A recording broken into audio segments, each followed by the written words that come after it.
오늘 읽으실 말씀은 민수기 7장 84절에서 89절까지의 말씀입니다. 민수기 7장 84절부터 89절의 말씀. 제가 가진 성경은 구약 성경 208면입니다. 제가 읽고 마지막 절은 합동하시도록 하겠습니다. 이는 곧 제단에 기름 바르던 날에 이스라엘 지휘관들이 드린 바 제단의 봉헌물이라. 은 쟁반이 12이요 은바리가 12이요 금그릇이 12이니 은쟁반은 각각 130세겔 무게요 은바리는 각각 70세겔 무게라.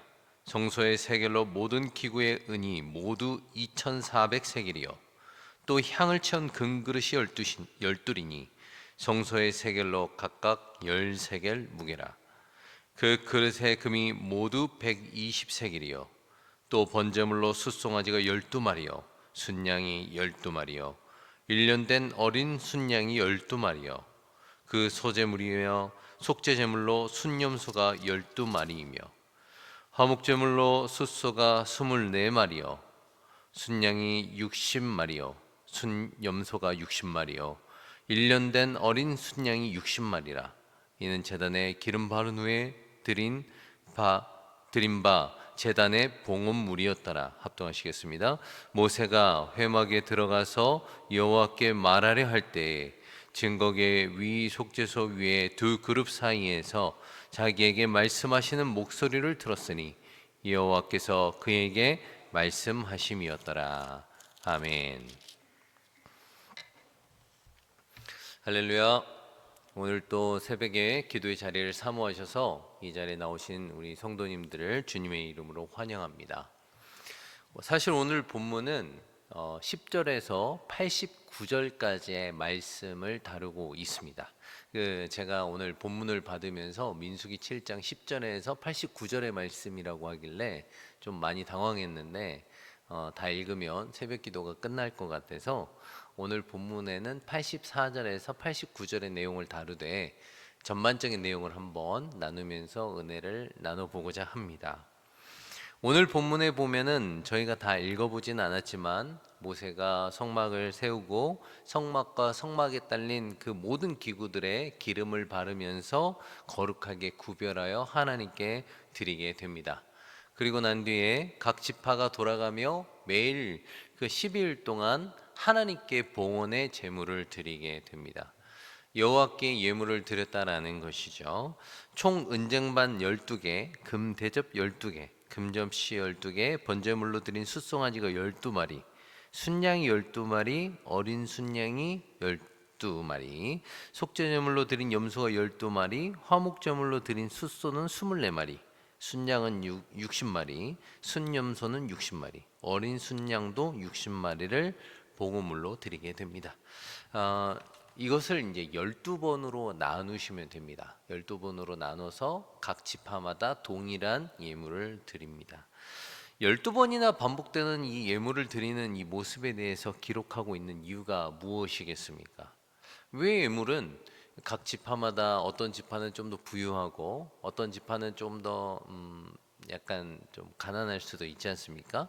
그런데 어떤 지파랑 어떤 지파 다르지 않게 다 모든 지파들이 왜 동일하게 예물을 드렸는가라는 질문입니다.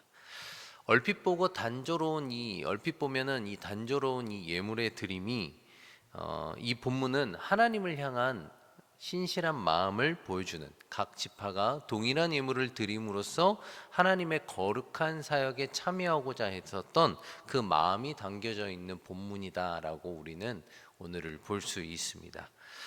보셔서 아시겠지만 이름만 바뀌지, 각 지파의 대표성의 이름만 바뀌지 그들이 드렸던 예물은 다 동일하게 10절부터 기록되어 있다라는 것입니다.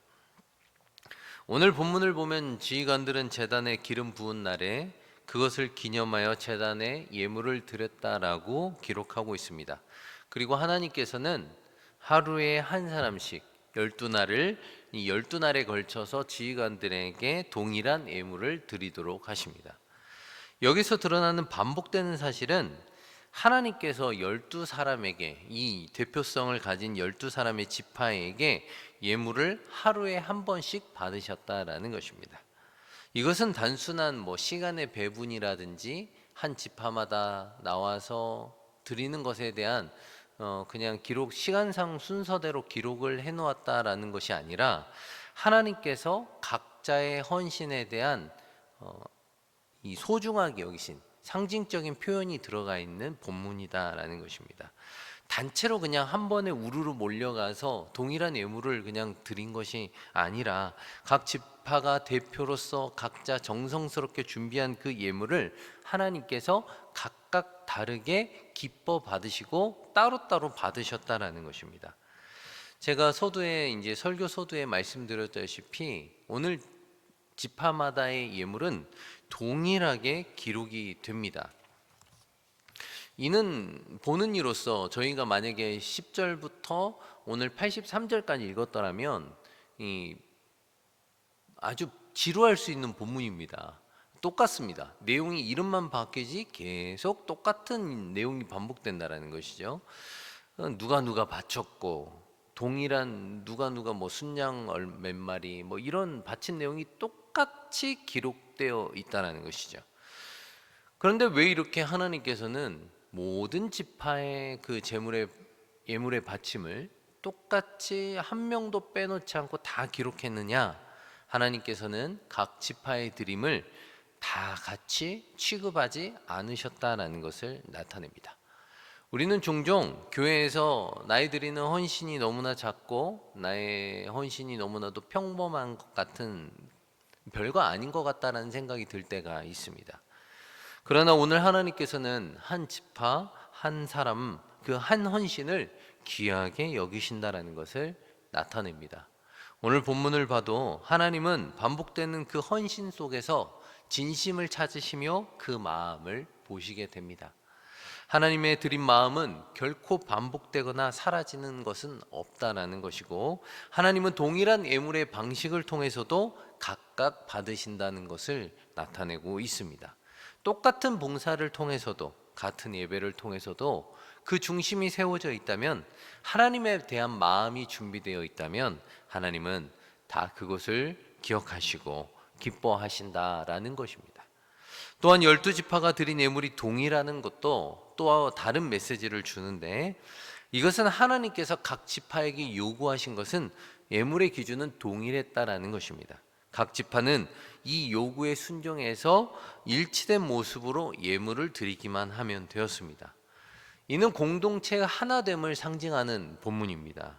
어떤 지파가 더 많게, 어떤 지파는 더 적게 드리지 않았고, 어떤 지파도 자신만의 방식으로 드리지 않았습니다.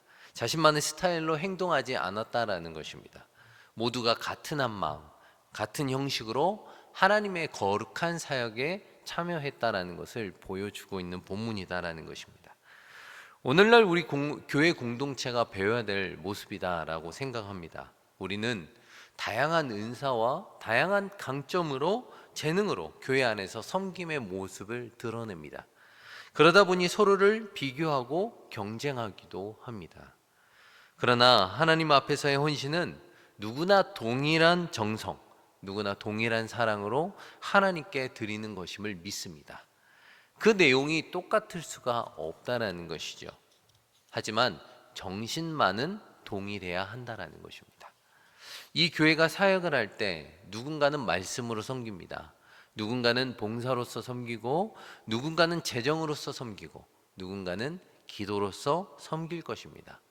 그 섬김의 모습이 각각 다르지만 그 중심은 하나님을 섬기는 그 마음, 공동체를 세워가는 그 마음으로 우리가 교회를 세워간다면, 오늘 본문처럼 하나님께서는 그 각각의 재능에 대한 예물을, 헌신을, 봉사를 하나님께서는 기뻐 받으실 것이다 라는 것입니다.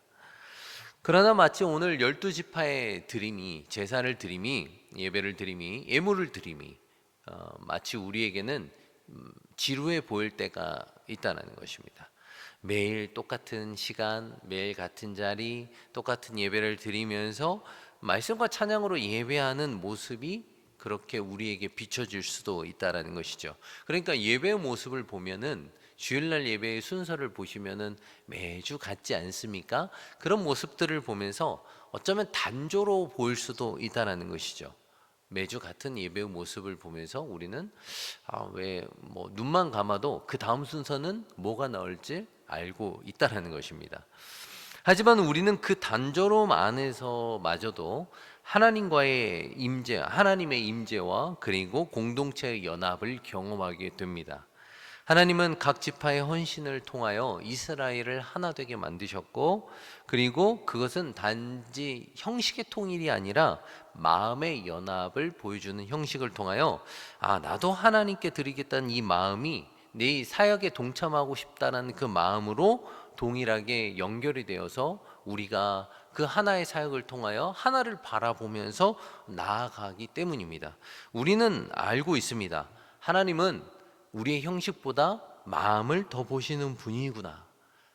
하지만 그 마음을 보기 위해서 이러한 형식을 사용하시는구나라는 것을 안다라는 것입니다. 그를 위해서 형식을 쓰시는구나라는 것을 깨닫는다는 것이죠. 형식이 불필요한 것이 아닙니다.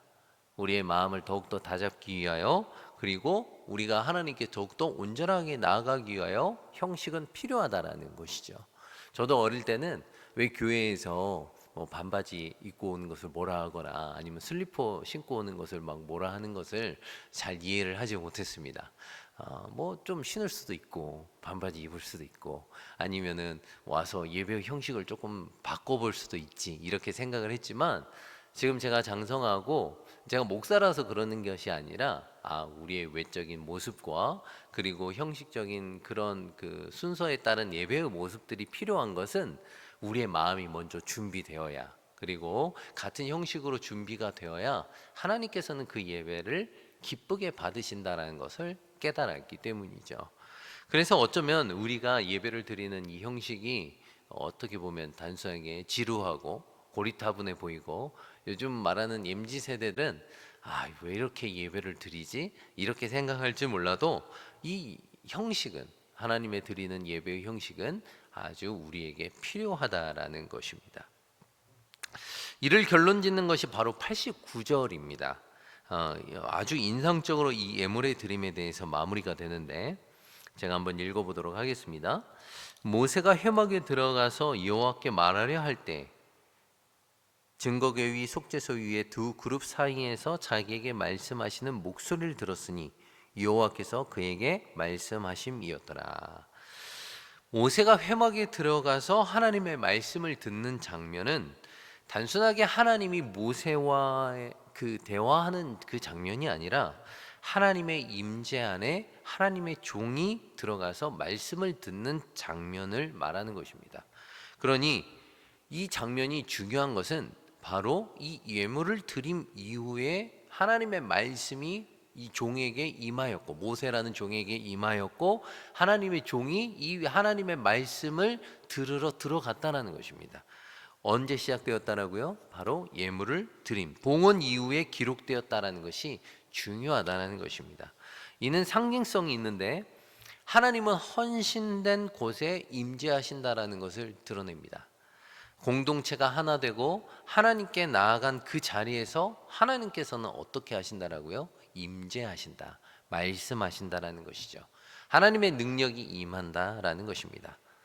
우리는 종종 하나님의 임재를 원하지만 헌신은 없이 임재만 원할 때가 있습니다.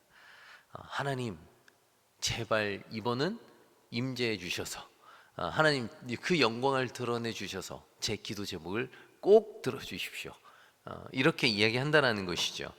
그러나 하나님의 임재는 준비된 자리에, 헌신된 자리에 임하는 것입니다. 예배가 살아있고 섬김이 있고 정성이 가득한 그 자리에 하나님은 오셔서 말씀하시는 것입니다. 우리가 교회를 나오는 이유가 바로 여기에 있습니다. 우리가 준비되어 있고 헌신이 있고 봉사가 있고 정성이 있는, 모여 있는 곳, 이 예배의 장소에 하나님은 임재하신다라는 것입니다. 모세가 단지 지도자라서 대화하는 것이 아닙니다.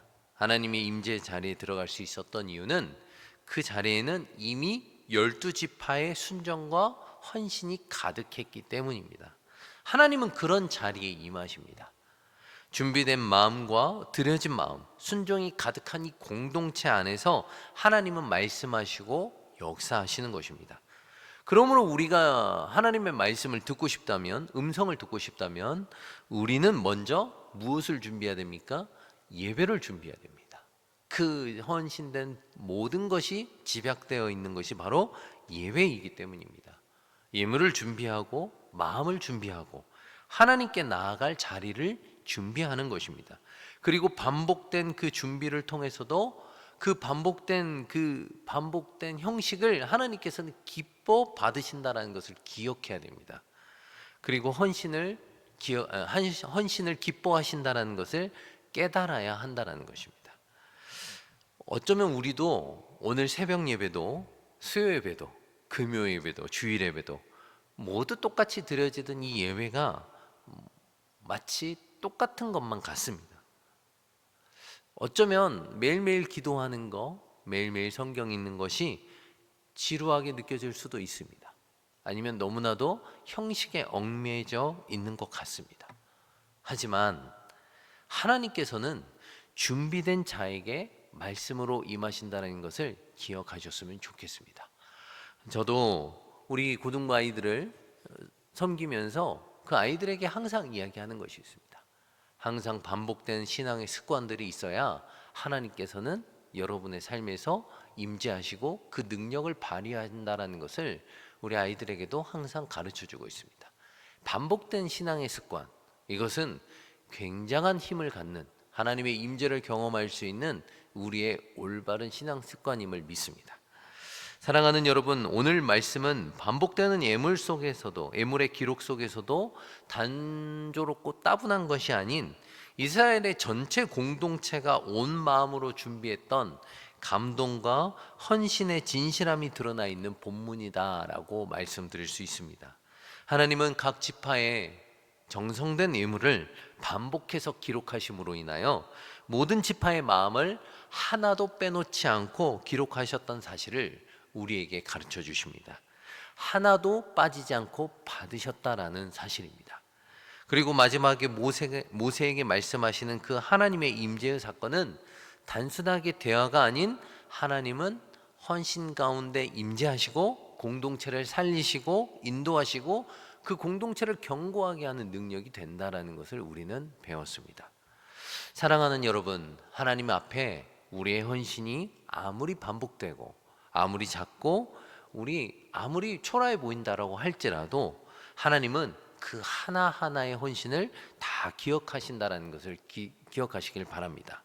그리고 헌신이 쌓인 그 자리에서 하나님은 반드시 말씀하신다라는 것을 기억하시길 바랍니다. 이를 위해서 형식과 헌신은 아주 중요하다라는 것입니다. 오늘 또 하나님께서는 여러분들을 부르셨습니다. 다시 한번 정성을 다해 예배하고 말씀을 붙들고 반복되는 그 섬김을 통하여 우리는 하나님을 기뻐하면서 나아간다면 우리 공동체가 하나됨을 누리고 우리가 공동체가 하나님 앞에 온전하게 드려진다는 것을 느낀다면 그 신실하심을 보시고 하나님께서는 그 신실하심을 보시고 그 신실함 속에서 우리의 공동체에게 하나님께서는 말씀하실 것이다 라는 것입니다. 그리고 그 말씀은 우리의 영혼을 살리고 공동체를 세우고 하나님의 나라를 이 땅 가운데 이루어 가시게 하실 것이다 라는 것이죠. 오늘도 그 자리에서 헌신하는 여러분들 되시길 주님의 이름으로 소망합니다. 하나님의 임재를 기다리시던 여러분들 되시길 주님의 이름으로 소망합니다. 기도하시겠습니다.